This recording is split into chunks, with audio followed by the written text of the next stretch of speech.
como eu falei anteriormente para vocês na aula passada, a gente viria o System-V, que é um sistema de inicialização do Linux que é utilizado desde lá dos primórdios, né?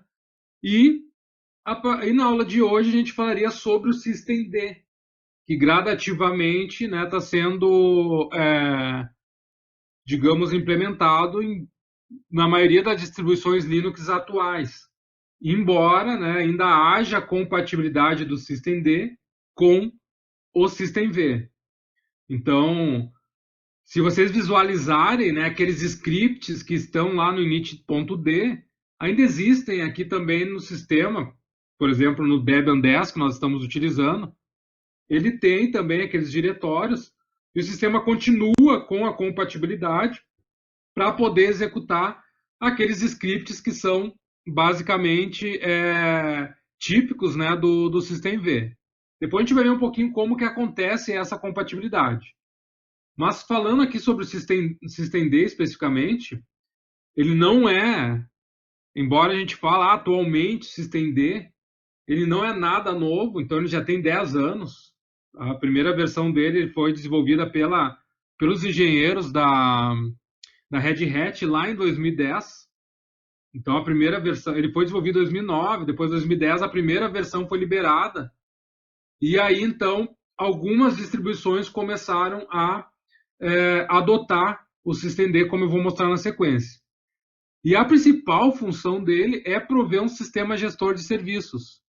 Então, ele é um sistema de inicialização, mas ele também é composto por um conjunto de programas que são executados em segundo plano, que vão ter várias funções dentro do sistema, não somente a de manipular serviços, né? E de executar esses serviços na inicialização. Ele tem uma capacidade agressiva de paralelização, como está aí nesse slide. O que seria isso? De poder executar os scripts de inicialização, comunidades, que a gente vai ver agora na sequência, de forma paralela. Então, diferente um pouquinho do que acontecia no System-V, que eram executados scripts de forma sequencial. Através da prioridade, executa o primeiro script, depois o segundo, terceiro serviço, quarto, assim, sucessivamente. Ele tem uma capacidade de conseguir inicializar esses serviços ao mesmo tempo de forma paralela, exceto quando haja, por exemplo, uma dependência crítica. Para tal coisa rodar, ou tal serviço rodar, eu preciso que antes esse execute. Ele trata isso também. Mas aquilo que não tem uma dependência crítica, ele consegue executar isso basicamente ao mesmo tempo. E isso, o que vai influenciar no sistema? Vai influenciar, por exemplo, na inicialização, né? A gente vai ter uma inicialização muito mais rápida com o System-D do que se tinha com o System-V. Outra questão importante aqui é que ele usa a ativação sockets e dbus. O que é isso? Socket, eu acho que todo mundo sabe o que é um socket, né? O socket ele é utilizado para comunicação intraprocessos, ou seja, quando um processo quer se comunicar com outro, basicamente utiliza esse canal chamado socket, e esses processos não necessariamente devam estar na mesma máquina. Isso a gente vê bastante, né, na questão de cliente-servidor. Então, quando uma máquina que utiliza um software cliente, ele acessa, né, por exemplo, sei lá, um navegador acessando um servidor web.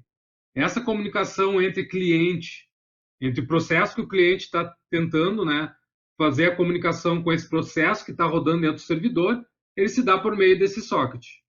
Então, ele usa isso, o System-D, mas também utiliza o dbus. O que é o dbus? O dbus ele é um barramento de software, basicamente, que funciona como um mecanismo de comunicação entre os processos. Eu vou fazer aqui de forma bem prática, aqui, ó. Deixa eu desenhar na tela para vocês. Eu tenho vários processos em execução e a comunicação entre esses processos, sem o dbus, podemos dizer assim, ele acontecia um para um, ou seja, por canais individuais. Então, se o processo 1 queria comunicar o processo 7, ele fazia isso. Se o processo 3 queria comunicar o processo 5, assim. E assim acontecia a comunicação. um para um. Bom, com esse canal, com esse barramento de software chamado dbus, basicamente ocorreu podemos dizer, uma padronização da forma que vai ocorrer essas comunicações. Então, ao invés de eu ter a comunicação um por um em canais individuais, eu tenho uma comunicação através de um barramento.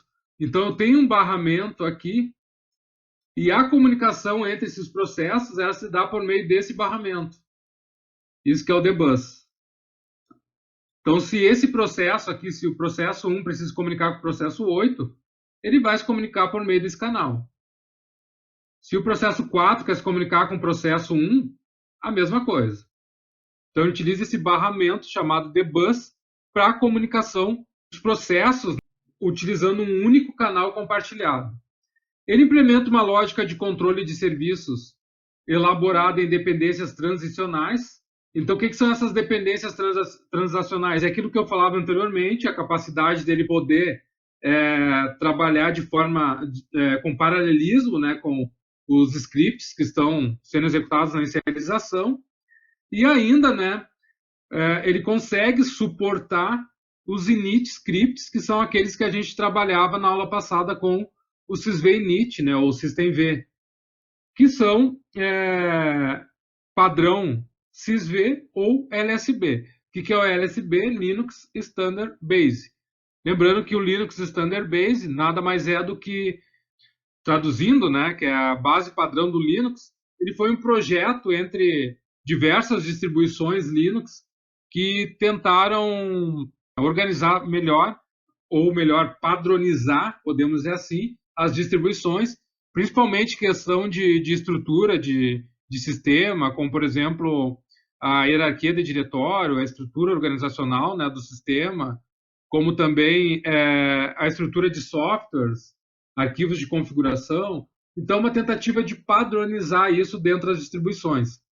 Obviamente que nem todas as distribuições seguem, então acaba acontecendo a gente ter algumas discrepâncias, né, entre uma distribuição e outra. Às vezes, um arquivo de configuração é em tal local, mas na outra é em outro.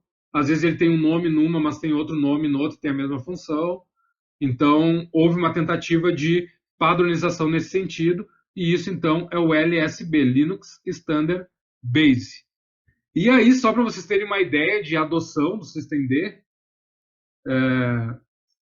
se a gente partir ali, né, a primeira distribuição que adotou foi Fedora, isso muito pela questão de o systemd ter sido desenvolvido lá dentro dos laboratórios da Red Hat. Então, lembrando que o Fedora ele é o campo de testes da Red Hat. Então, esse projeto ele foi ser testado primeiro lá no Fedora, isso em maio de 2011, e depois, então, algumas distribuições começaram a utilizar ele como sistema de inicialização padrão. O Arch, ele adotou em outubro de 2012, depois a Red Hat, né, em junho de 2014, a SUSE Linux em 2014 também, só que em outubro, né? E o Ubuntu e o Debian foram a partir de abril de 2015. O Ubuntu, mais especificamente, na versão 15.04 e o Debian na versão 8. Então, aquela que nós rodamos na aula passada, que era o Debian 7, ele foi a última versão que tinha o systemv como padrão na inicialização. A partir do 8, então, já passou a adotar, né, o systemd como sistema de inicialização padrão. E aí, né, um dos grandes diferenciais, podemos dizer assim, é que ele refere a qualquer tarefa, ele se refere como unidades, as units. Então, essas units, essas unidades, né, elas podem ser, por exemplo, um serviço presente dentro do sistema, como, por exemplo, o serviço de rede. Se eu instalar, por exemplo, o Apache, o serviço do Apache. Se eu instalar um controlador de domínio com Samba, o serviço do Samba. Então, vou manipular esses serviços.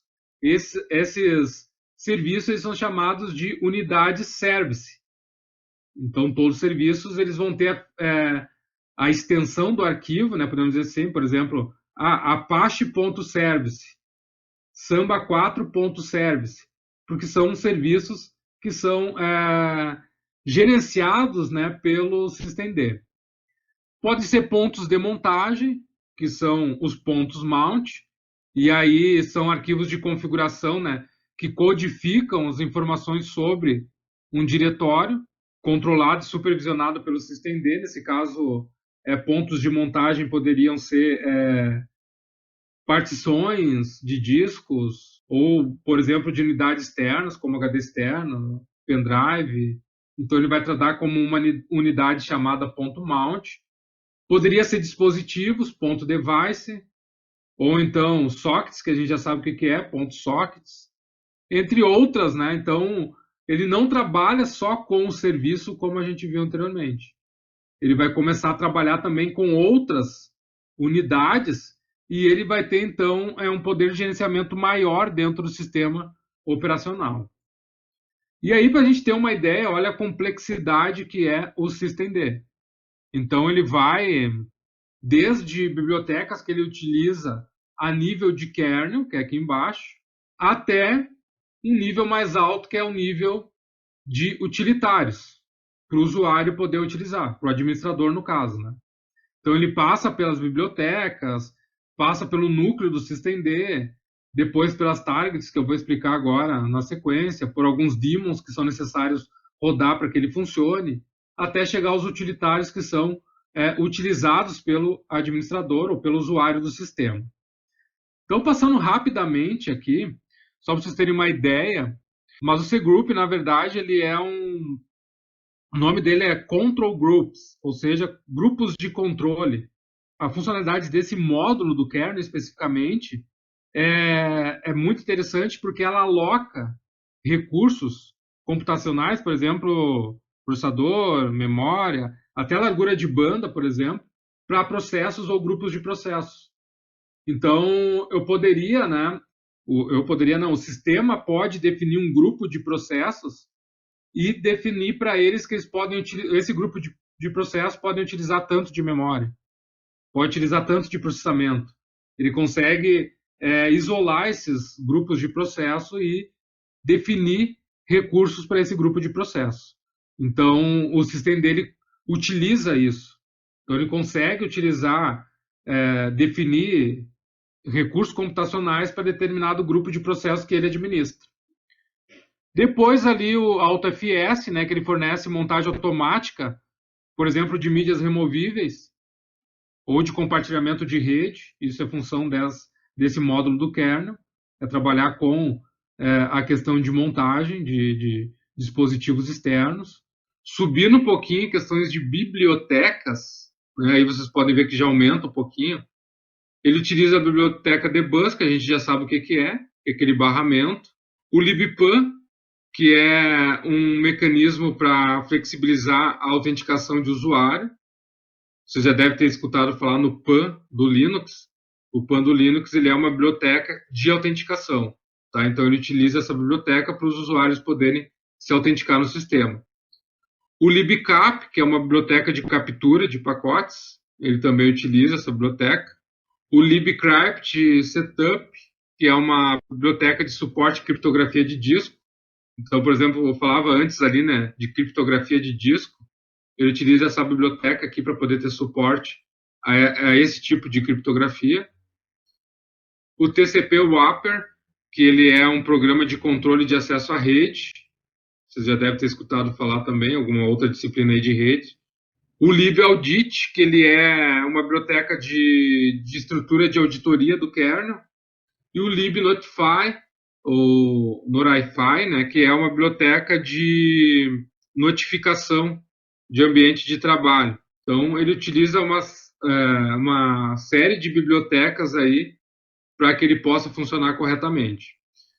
Depois, a nível de núcleo aqui do systemd, ele tem o gerenciador, o próprio systemd, ele tem as units, as unidades, que pode ser um serviço, pode ser um socket, pode ser um ponto de montagem de disco, ele pode ser um target, que vai ser o ambiente os room levels. A gente vai deixar de chamar eles de room level 1, 2, 3, 4, 5, 6 e vai passar a chamar eles de target, que eu já vou explicar um pouquinho mais acima ali.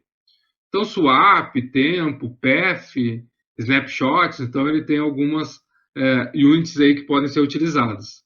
As de login do usuário, ou seja, a própria biblioteca PAN, para abrir sessão, então algumas o multiset para multiusuário. E depois ainda o namespace, que é uma feature que permite criar diversos contextos de entes no mesmo sistema. Ela permite a gente ter ambientes, ele funciona mais ou menos parecido com o cgroup, que eu explicava antes ali, mas a gente pode trabalhar com contextos diferentes dentro da memória do sistema. Logs, né, o próprio cgroup ali, que a gente já falou, já expliquei lá embaixo, e debus também. E depois, um nível um pouco mais alto, os run levels. Então, lá onde eu tinha, por exemplo, isso eu vou falar um pouquinho mais adiante aqui, mas lá onde eu tinha o run level 0, que era o shootdown, aqui eu tenho a target shootdown.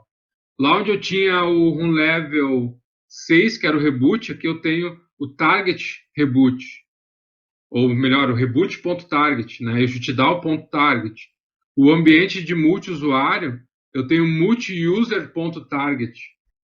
E o meu ambiente gráfico, eu tenho graphical.target, que seria ali, por exemplo, o level 5, no caso do Debian 10.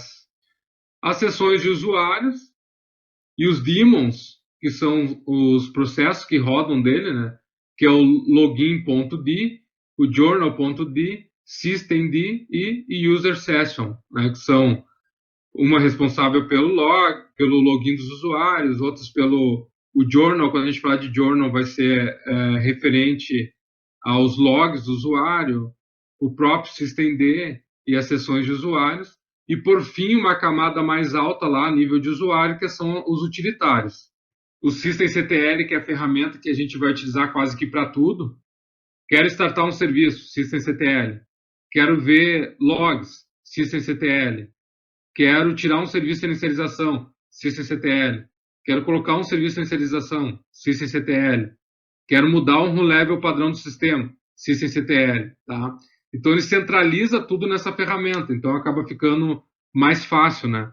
Onde lá no systemv eu tinha o comando service para manipular serviço, comando inserve para colocar serviço na inicialização. Para ver as ferramentas de log, eu tinha que ir direto nos arquivos. Aqui eu tenho uma centralização nessa ferramenta systemctl. O Notify, que seria, então, uma ferramenta de notificações. O Analyze, que é para a gente poder fazer análises do systemd. Eu vou mostrar isso no final, tá? Como que a gente vai analisar, por exemplo, o sistema de inicialização, o tempo de inicialização do serviço. Isso é bem bacana, bem interessante. O CGLS, que ele mostra o controle de grupos de forma recursiva. O CGTop, que é para os processos. O logctl, que é para inicialização.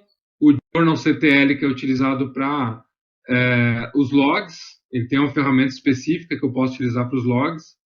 E o NSPAN, que ele é usado para executar comandos no sistema operacional, por exemplo, chroot, para enjaular.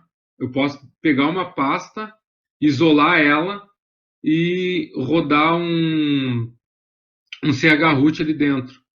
Tá? O que é esse chroot? A gente pode... não sei se eu falei ali anteriormente, né? Uma das formas da gente recuperar a senha de root seria botar um sistema, pegar esse HD, por exemplo, né? Botar um live CD, que seria um sistema que vai rodar na memória, ou até colocar esse HD em outra máquina, e a partir desse sistema eu poderia criar um chroot enjaulando a raiz que está nesse disco que eu quero acessar. Então, basicamente, eu transponho, né, de um sistema para o outro. Eu falo, não, agora a minha raiz é aquela que está naquele disco. Enjaulo e crio um processo para que eu possa acessar aquela raiz e ela ser tratada como se fosse o sistema. Isso é mais ou menos o que faz, por exemplo, no FreeBSD, as jails, né? Os próprios containers no Linux, ele nasce a partir dessa ideia de jail, que é da gente enjaular uma parte do sistema do arquivo, do sistema de arquivo do sistema, e fazer como se fosse uma raiz de sistema. Rodar a partir daquilo, obviamente, desde que eu tenha as bibliotecas necessárias, né? E os utilitários necessários também. Então, ele é bem complexo, né? Ele tem N camadas, e essas camadas, então, em cada nível do sistema, ele tem N utilitários aí que faz ele funcionar. Por isso que eu falava da questão da complexidade dele em relação ao Systemd. Então, essa tela que aparece para vocês aqui, ela é basicamente o processo de boot que nós havíamos visto na aula passada, só que agora, ao invés da utilização lá no final do systemv, nós temos o systemd. Então, o que acontece aqui? Ó? Então, nós temos o power on, que seria a energização dos dispositivos, do computador. Aí nós temos o post, pré-post, né, que são os testes nos dispositivos. E depois, então, a gente tem a BIOS, o boot de primeiro estágio, que é a MBR, ou poderia ser o GPT, como a gente viu na aula passada.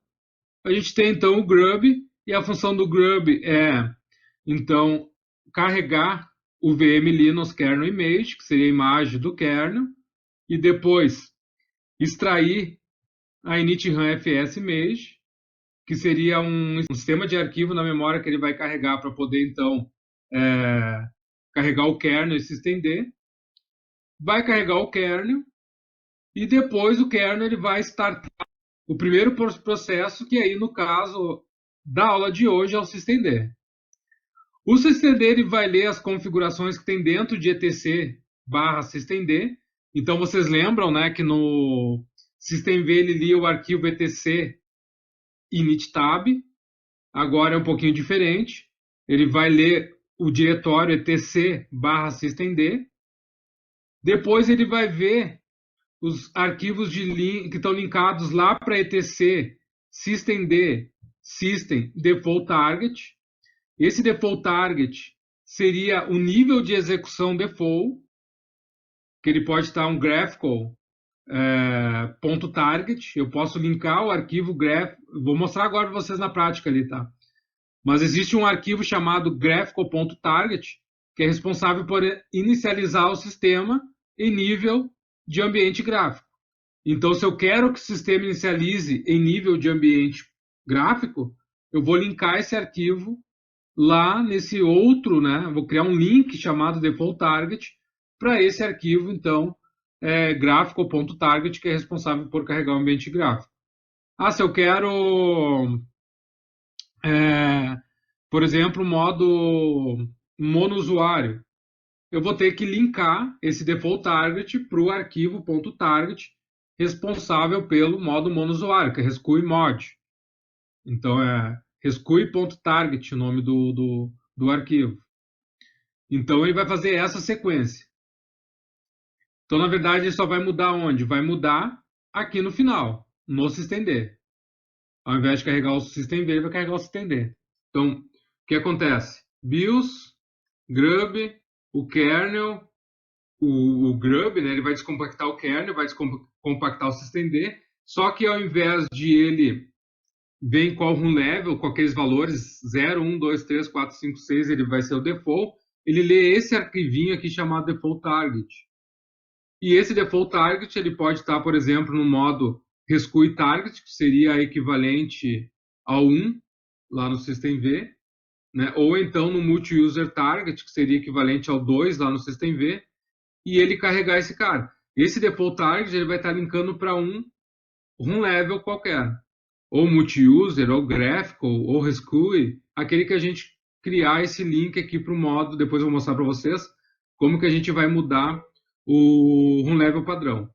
Então, esse cara aqui ele vai ter um link para o room level padrão, e ele vai, então, carregar o basic target e o sysinit target, que são aqueles scripts default, que é como se fosse, por exemplo, lá no systemv, aquele diretório /etc é rcs.d.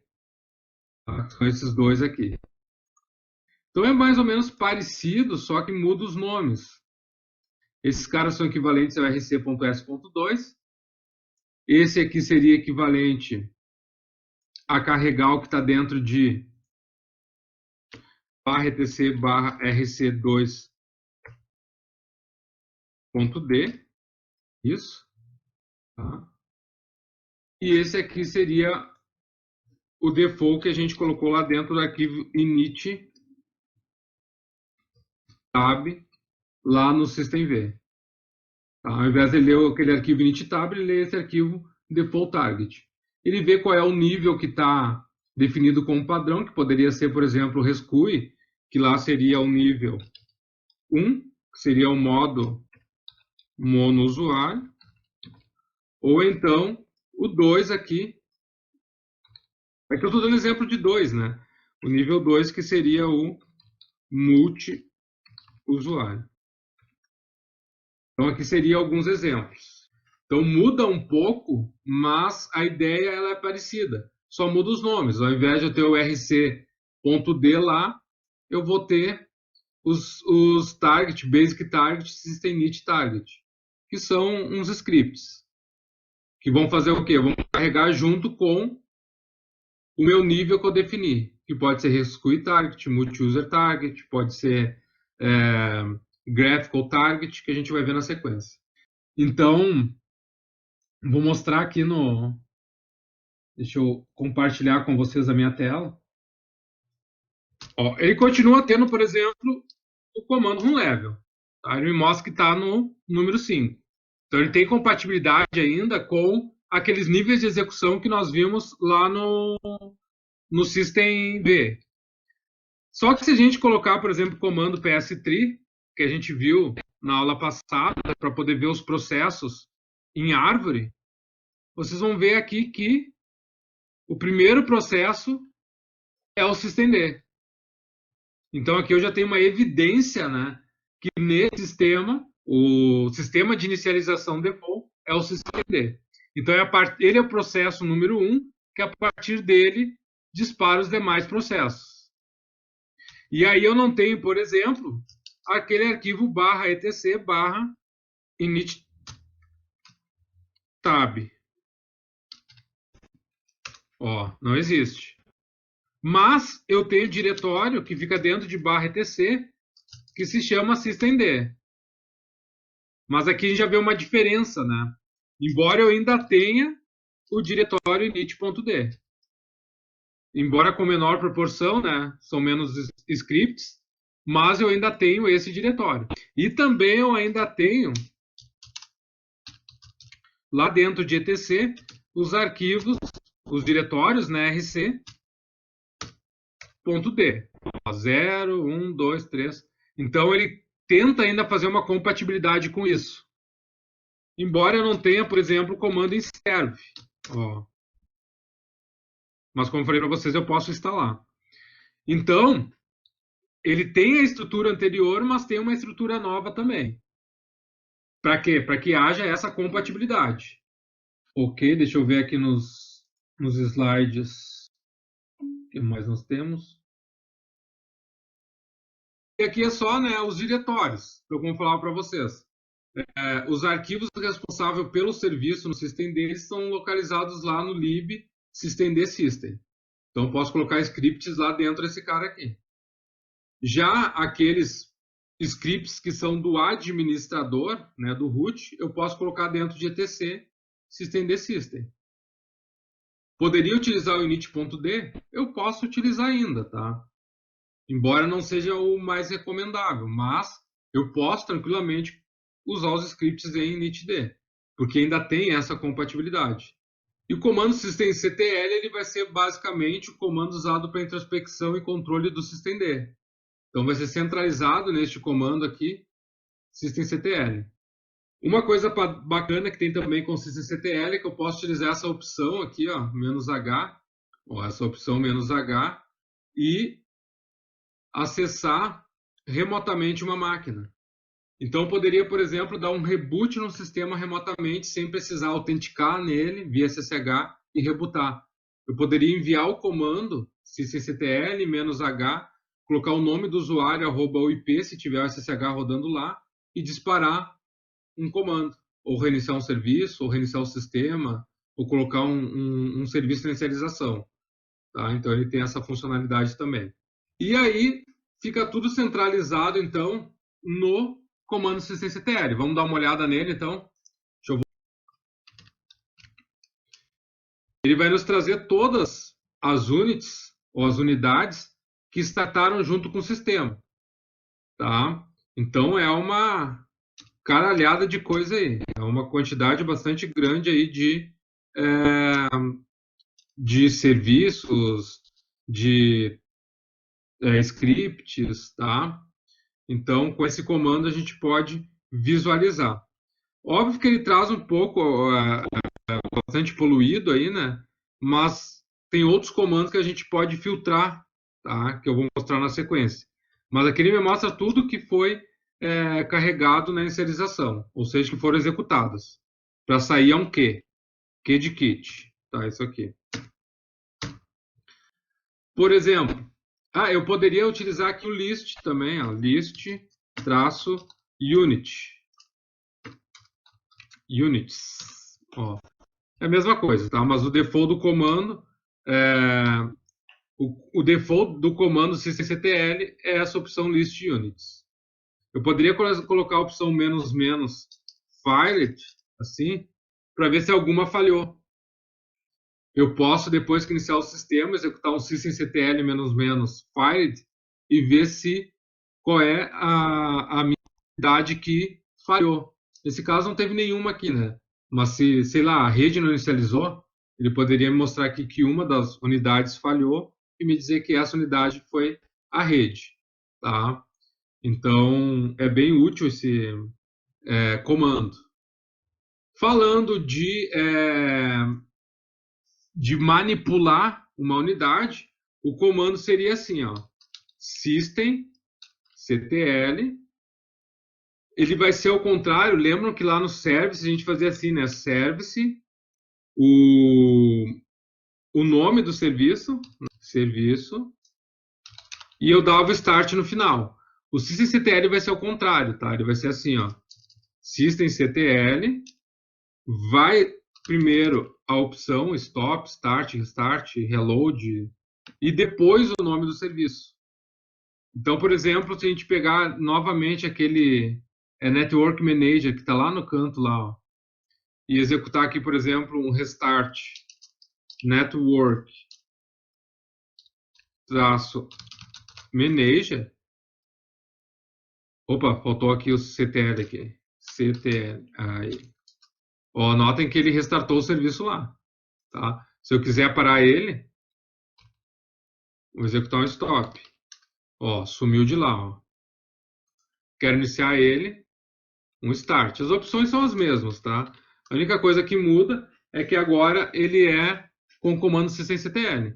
E aqui eu poderia colocar um service no final. Mas não é necessário. Mas para indicar que é um serviço, eu poderia colocar ali um service no final.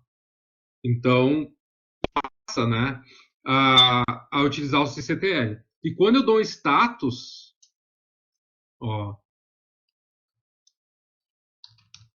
que acontece? Ele já me traz algumas coisas de log.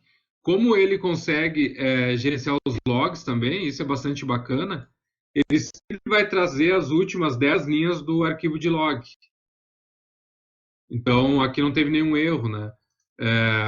Mas está falando lá que está ativo, está rodando o meu serviço, que é o manager.service. Ele foi startado a partir lá daquele diretório, lib systemd system network manager.service. Esse é o caminho dele. Então, não é mais dentro de /etc/init.d, embora que se vocês derem um ls em /etc init.d, vocês tenham ele aqui também, porque ele faz uma compatibilidade. Bom, depois na sequência ali, a gente vai ver como que vai se colocar na inicialização. Se eu quero saber se um serviço está na inicialização, eu posso executar um system ctl e perguntar is-enable, assim, e uma unidade qualquer, por exemplo, networking-manage. Ó, aqui eu estou perguntando, ele está habilitado? Ou seja, ele está na inicialização do sistema? Está habilitado. Então, eu posso saber se o serviço está na inicialização com a opção isEnable. Tá? A mesma coisa eu poderia colocar ele ou tirar ele da inicialização. Por exemplo, para mim tirar ele da inicialização, eu vou colocar aqui um disable. Ó.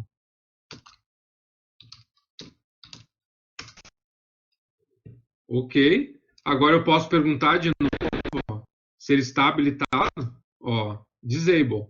Não está mais na inicialização.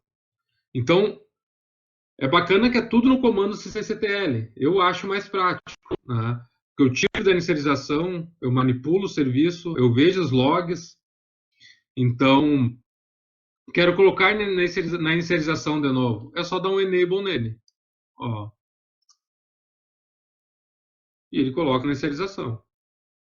Então, disable eu tiro da inicialização, enable eu coloco na inicialização, e isEnable vejo se ele está na inicialização ou não. Embora seja mais complexo o funcionamento dele, a utilização dele é mais simples, né? Vamos lá. Quero gerenciar a energia do sistema. Por exemplo, quero rebootar o sistema. Systemctl, reboot. Embora, né, eu não vou executar aqui, embora o comando reboot ainda esteja aqui funcionando, tá? Mas eu poderia, com o comando systemctl, também executar um reboot. Ou então, eu posso executar um power off. Systemctl, power off. Eu estou desligando o sistema, estou encerrando ele. Uma outra possibilidade seria eu suspender. Assim, o suspender, ele é um pouquinho diferente, né, do Hibernate, por exemplo, que é assim, ó. A diferença do suspender para o hibernar, o suspender ele mantém os processos na memória, o carregamento dele é mais rápido, né? E isso suspende. E o Hibernate ele coloca os processos em disco, né? E eu consigo desligar o sistema em si, desenergizar ele. E ainda ele tem, se o sistema tiver a função, né? Vocês podem executar também o hybrid. Sim. Isso aqui. Hybrid sleep. É isso? É isso sim. Tá tentando me lembrar aqui, mas é isso. Que seria entre o suspender e hibernar. Então ele mantém alguns processos na memória RAM e outros, os mais importantes, e outros no disco. Então ele seria um intermediário entre suspender e hibernar o sistema. Mas ele mantém todos aí, então é uma forma tranquila de utilizar. Voltando aqui aos nossos slides, eu coloquei essa tabela aqui dos modos de inicialização.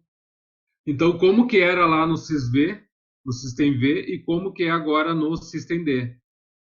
Então, por exemplo, o nível 0, que era o shutdown, o desligamento, ele passou a se chamar agora PowerOff. É PowerOffer.target. O 1, que era modo mono usuário, ele passou a se chamar rescue.target. E aí o 2, 3, 4 e 5, que era multiusuário, ele mudou um pouquinho. O 2, 4 e 3 ele é multiusuário, só que o 2 e 4 ele é multiusuário, mas ele não tem um ambiente gráfico, é só ambiente texto, tanto 2 quanto 4 quanto 3. E o ambiente gráfico ele está lá no 5, que é o chamado Graphical Target. Ou seja, Se eu carregar o sistema com multi-user target, ele vai me trazer somente o ambiente texto. Se eu carregar o sistema com graphical.target, ele vai me trazer o ambiente gráfico. E o reboot é o 6, né? É o reboot.target, que é reiniciar o sistema. Ainda ele tem o modo emergência, que é o emergence.target. Como que eu vou manipular isso? Com o comando, depois eu volto aqui só para vocês entenderem, com o comando systemctl. Então, eu poderia colocar assim, ó, comando systemctl, isolate e o modo que eu quero. Qualquer um desses modos aqui. Ó. Como que ele faz para ter essa compatibilidade com aqueles run levels que a gente conhecia lá no systemd? Assim, ó. Ele faz isso daqui, ó. Ele tem um link para cada um desses nomes, Power Off Target, Rescue Target, Multi-User Target e Graphical Target, Reboot Target, ele tem um link que aponta para eles com o nome de Run Level 0.target, Run Level 1.target, isso depois eu mostro no sistema para vocês ali, tá? Mas ele vai ter um arquivinho, um atalho que aponta para esses caras aqui, para ele poder, então, ter uma compatibilidade com os níveis de execução do systemd. Então, os serviços .target sempre vêm acompanhados de um diretório .target.antes. Ou seja, onde estão os links simbólicos que devem carregar naquele nível de execução. Depois eu vou mostrar na sequência para vocês ali também. Deixa eu ver o que tem no próximo slide. Ah, aqui, tá. Então, vou mostrar agora. Deixa eu voltar aqui para a nossa tela do... Então, se a gente pegar lá dentro do diretório /lib, aqui, ó, ls barra lib barra systemd barra system, como eu mostrei para vocês, tem uma grande quantidade aí de scripts, né? .service, .target, mas o mais interessante aqui, ó, é que se eu pegar aqui, ó, para cada um modo de execução, por exemplo, multi-user target, ele tem uma pasta chamada multi-user target.once. E dentro dessa pasta ele vai ter scripts que vão executar quando esse nível for executado. Parecido com o que a gente tinha lá no RC2.d, RC3.d, RC4.d. Trabalhando com esses níveis de execução, vai ser bem simples, com o comando isolate. Só antes de a gente colocar aqui, ó, systemctl get default. Quando eu coloco esse get default, seria basicamente eu saber qual é o run level padrão que ele está inicializando. Ou seja, qual é o nível de execução que ele está inicializando. Ó, ele me diz que o nível de execução é o graphical.target, é esse que está inicializando no sistema. Então, se eu der aqui o comando run level, ele me diz que ele está executando no nível 5. Então, realmente, ele começou nesse nível e ele está executando esse nível se a gente comparar lá o systemd com o systemd. E aí a gente pode mudar o nível de execução com a opção isolate. Aqui, ó. Eu posso colocar assim, ó, isolate.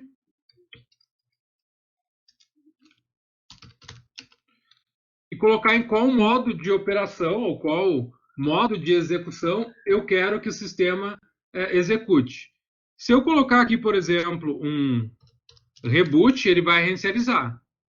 Se eu colocar aqui um rescue.target, o que ele vai fazer? Ele vai entrar em modo usuário. Ó, aí eu posso colocar a senha de root aqui. E eu tenho um terminal como root, só que o sistema em nível de execução monousuário, que seria o rescue.target, que lá no systemd seria equivalente ao nível 1.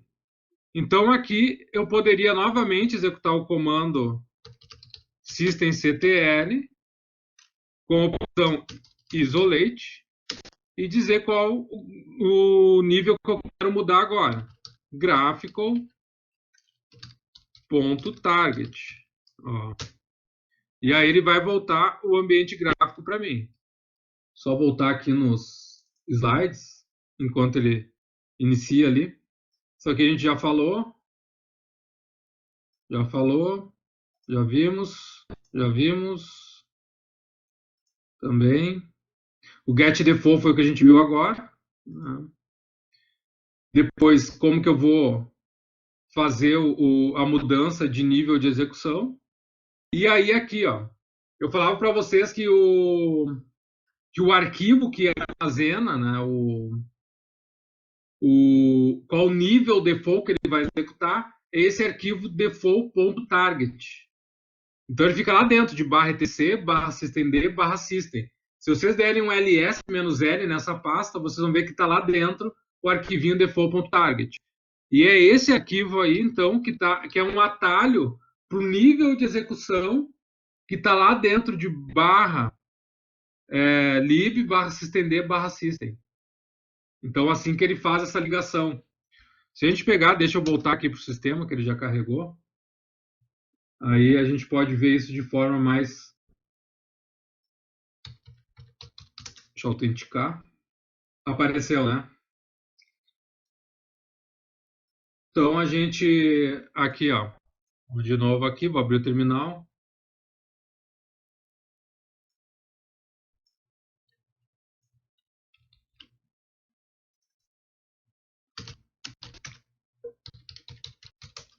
Beleza. E aí, quando eu vou, então, definir o meu nível padrão, eu vou usar a opção systemctl set default.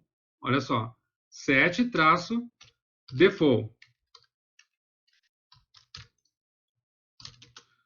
E a partir disso eu posso dizer qual nível. Vamos colocar aqui, por exemplo, o nível reboot.target.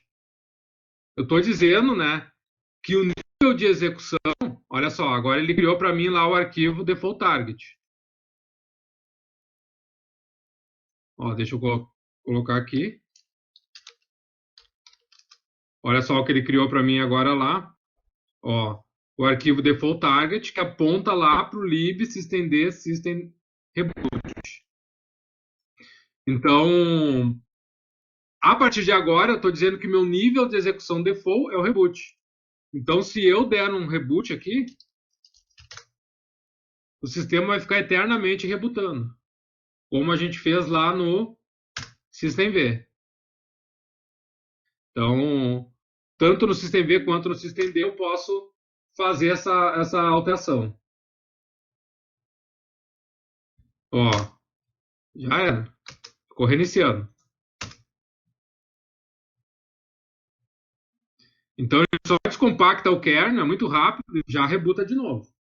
Se eu colocar lá o nível power off, ou seja, dar o comando systemctl set default power off, o sistema inicia e desliga, inicia e desliga, inicia e desliga. Vai ficar eternamente desligando. Para me corrigir isso, eu vou ter que entrar aqui no modo recovery. Aí aqui eu estou startando o sistema com rescue mode, certo? Vou colocar a senha de root aqui. E aí eu vou dar o comando de novo. Ó, systemctl set default graphical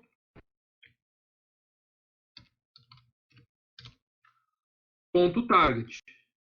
Ok. Agora, então, eu posso rebutar o sistema no nível gráfico. Vou só dar um get aqui. Ó, notem que agora o get default já aparece o graphical target. Então, posso dar aqui um reboot e esperar que o sistema reinicie normalmente.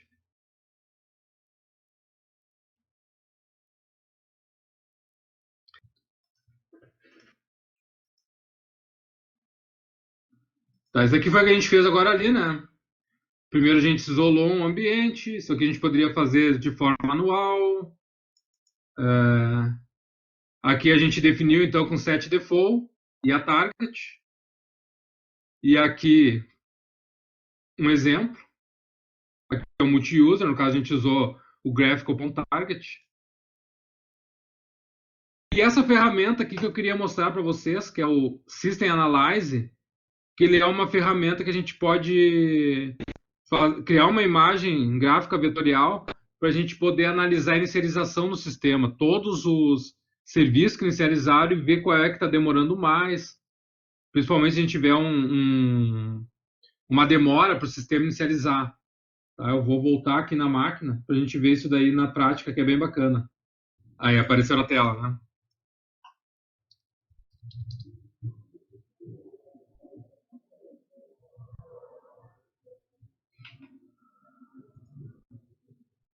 Ó, retornou com o ambiente gráfico, vou abrir de novo o prompt de comando. E a ferramenta, então, ela vai fazer essa análise detalhada aí para nós de forma automatizada. Sumenos, então. Vou aumentar aqui a minha tela. Vocês podem executar esse comando aqui, ó.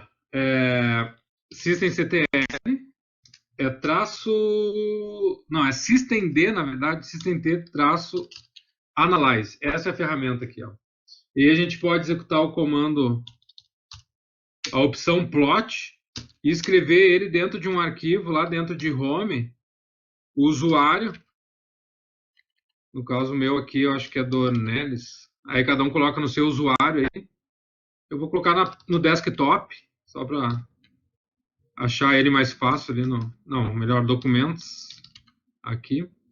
E o nome dela, aí pode ser qualquer nome, é boot, só coloca a extensão SVG, tá? Que é uma extensão aí que a gente vai conseguir abrir a imagem no Linux. E dá um Enter. E ele vai criar, ele vai a partir das unidades que ele carregou, ele vai criar ali uma imagem com as estatísticas. A estatística não, ele vai mostrar uma linha do tempo com a inicialização do sistema. Conseguiram criar aí? Posso trocar aqui de tela? Ó, esse... Deixa eu abrir agora a pasta aqui. Está dentro de documentos. Ó, aqui está o arquivo. Ó.